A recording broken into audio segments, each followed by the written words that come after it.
حبايبي، شلونكم؟ ان شاء الله تكونون بخير وبصحة وبسلامة. اليوم راح اسوي لكم طبق جانبي مقبلات اللي هو الوجز بالبهارات، فان شاء الله راح يعجبكم. ابقوا وياي حتى تتابعوني بالمقادير وبالمكونات. هسه راح نبلش بتقطيع البطاطا وجز. يعني الوجز مو مثل الفنجر، لا شوية اكبر، يعني هيك القطعة.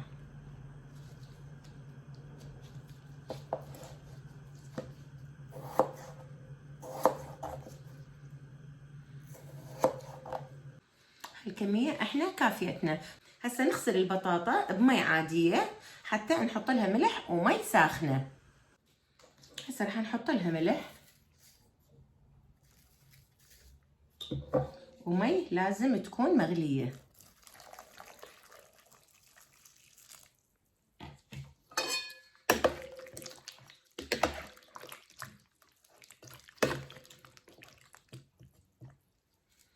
نتركها فد ربع ساعة وبعدين نرجع لها.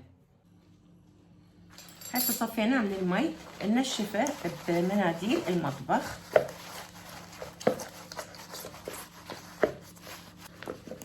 نبلش نحط له انواع البهارات. اول شيء نحط يا اما نشا البطاطس او النشا العادية، نشا الذرة، ونقلب.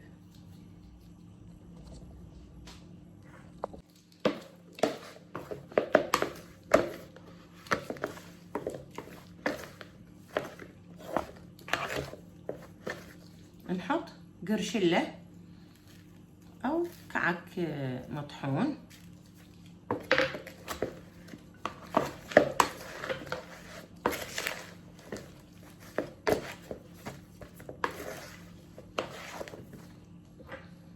جبن بارميجان،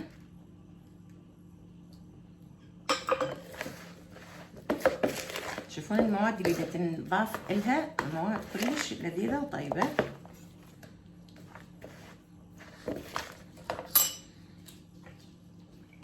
ثوم مهروس،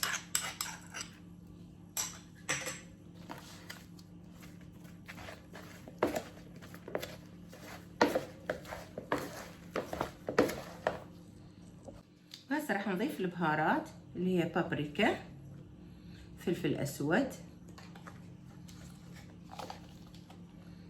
كركم،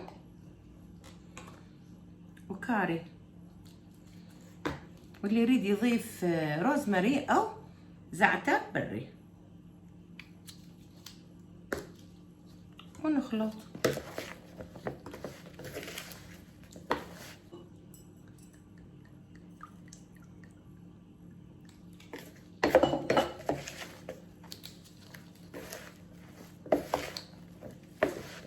سنخلط الخلطة بإيدنا.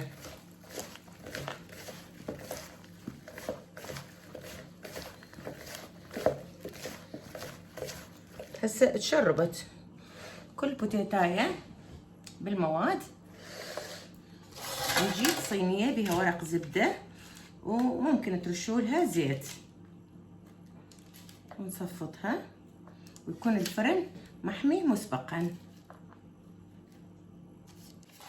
وهسه راح ادخلها للفرن. انتظروني 45 دقيقة وان شاء الله اجيب لكم اياها جاهزة.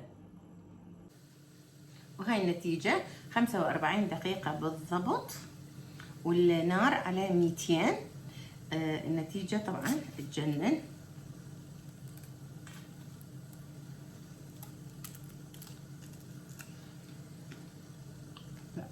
تجنن، كلش طيبة ومقرمشة من برا وبطنها مستوية.